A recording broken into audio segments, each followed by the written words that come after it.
श्रीमद् भागवत गीता सिर्फ एक धर्म के लिए नहीं है, बल्कि धरती के हर इंसान को पढ़ना और समझना चाहिए ताकि वह अपनी जिंदगी में सुख शांति और सफलता को प्राप्त कर सके। कहा जाता है जिस घर में गीता का पाठ रोज पढ़ा जाता है या सुना जाता है उस घर में भगवान श्री कृष्ण आते रहते हैं। श्रीमद् भागवत गीता साक्षात भगवान की वाणी है। इसका महिमा अपार है, इसका अथात में वर्णन कोई नहीं कर सकता। शेष, महेश और गणेश भी इसकी महिमा को पूरी तरह से नहीं कह सकते, फिर मनुष्य की तो बात ही क्या है। भागवत गीता में कुल 18 अध्याय है और 700 श्लोक है, जिसे पढ़ पाना हर इंसान के लिए थोड़ा मुश्किल है। इसलिए आज के इस बेहद खास वीडियो में श्रीमद् भागवत गीता के 18 अध्याय में से 700 श्लोक में से सार के बारे में बात करेंगे, जिसे जानकर श्रीमद् भागवत गीता का सही मतलब समझ पाएंगे। इसीलिए इस विचार को रात को सोने से पहले अवश्य सुनिए। तो चलिए जानते हैं भागवत गीता के 700 श्लोक के बारे में।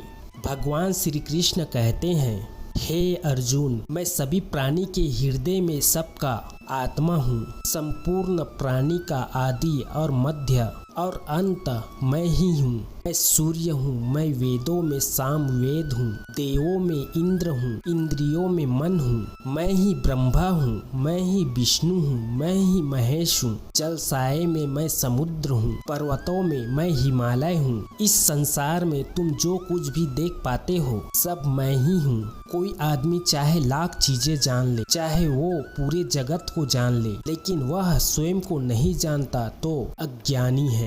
कोई अगर आपको ठुकरा दे तो बुरा मत मानना, क्योंकि वे वास्तव में आपकी कीमत नहीं जानता। जो रिश्ता हमें रुला दे उससे गहरा रिश्ता कोई नहीं, और जो रिश्ता हमें रोता हुआ छोड़ दे उससे कमजोर कोई रिश्ता नहीं। खुद को शांत रखिए, इससे आप अपने आप को खुद को मजबूत पाएंगे, क्योंकि लोहा ठंडा होने पर ही मजबूत होता है, पर गर्म होने पर तो उसे किसी भी आकार में ढाला जा सकता है। किसी विपत्ति के समय तुम्हें ये बातें तुम्हें बचाएंगे, इसे ध्यान से सुनिए। आपका ज्ञान, आपका विनम्रता, आपकी बुद्धि, आपके भीतर का साहस, आपके अच्छे कर्म, सच बोलने की आदत और ईश्वर में विश्वास। आत्मा हमेशा जानती है कि सही क्या है और गलत क्या है, लेकिन मनुष्य के सामने चुनौती तो इंसान को समझने में होती है। मुश्किल समय में व्यक्ति अकेला हो जाता है, लेकिन मुश्किल की वजह से वही व्यक्ति मजबूत हो जाता है।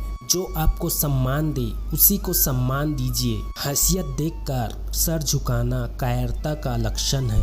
हे अर्जुन, जो कभी न हर्षित होता है, ना किसी से द्वेष करता है, ना शोक करता है, ना कामना करता है, जो शुभ और अशुभ का संपूर्ण कर्मों का त्यागी है, वह ज्ञानी मनुष्य मुझको अति प्रिय है। मुझे पाने की 3 तरीके हैं, ध्यान योग, ज्ञान योग और कर्म योग, और इन सब में कर्म ही सबसे ज्यादा महत्व है। किसी पर विश्वास करना हो तो उनकी बातों पर नहीं, उनकी हरकतों पर ध्यान दो। गुस्से के वक्त थोड़ा रुक जाने से और गलती के वक्त थोड़ा झुक जाने से जिंदगी और भी आसान हो जाती है। भगवान श्री कृष्ण कहते हैं, जो मनुष्य मुझे जान लेता है वह जन्म और मरण से मुक्त हो जाता है। जो व्यक्ति भगवत गीता को पढ़कर उस पर अमल करता है उसका सारे दुष्कर्मों का प्रभाव खत्म हो जाता है। जो भाग्य में है वो भाग कर आएगा, जो भाग्य में नहीं है वह आकर भी भाग जाएगा। जैसे हवा के झोंके नाव को भटका देते हैं, वैसे ही मनुष्य की इच्छाएं बुद्धि को भटका देती है। एक समझदार व्यक्ति वही है, दूसरों को देखकर उनकी विशेषताओं से सीखता है, उससे तुलना या ईर्ष्या नहीं करता। शस्त्र केवल शरीर को घायल कर देते हैं,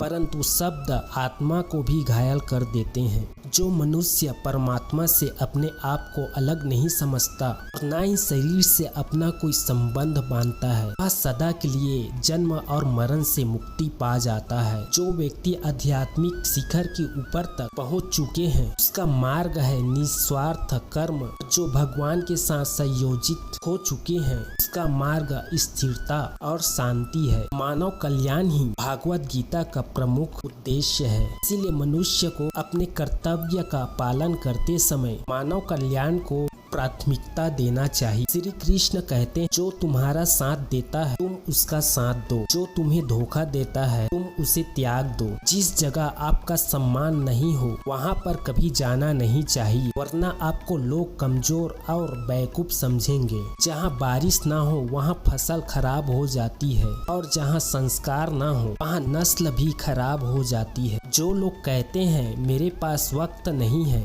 अक्सर उसके खास रिश्तों की गिनती में आपका नाम ही नहीं है। हे अर्जुन, वास्तवित्व में मेरे उत्कृष्ट जन्म इन विधियों को समझता है। वह शरीर त्यागने के बाद पूर्ण जन्म नहीं लेता और मेरे परम धाम को प्राप्त होता है। वह व्यक्ति जो सभी इच्छाओं को त्याग देता है और मैं और मेरा की लालसा और भावनाओं से मुक्त हो जाता है, उसे अपार शांति की प्राप्ति होती है। जिस मनुष्य के अंदर ज्ञान की कमी और ईश्वर में श्रद्धा नहीं हो, वह मनुष्य जीवन में कभी भी आनंद और सफलता को प्राप्त नहीं कर पाता है। ईश्वर ने हमें जो कुछ भी दिया है वही हमारे लिए पर्याप्त है, और यही एक अटल सत्य भी है।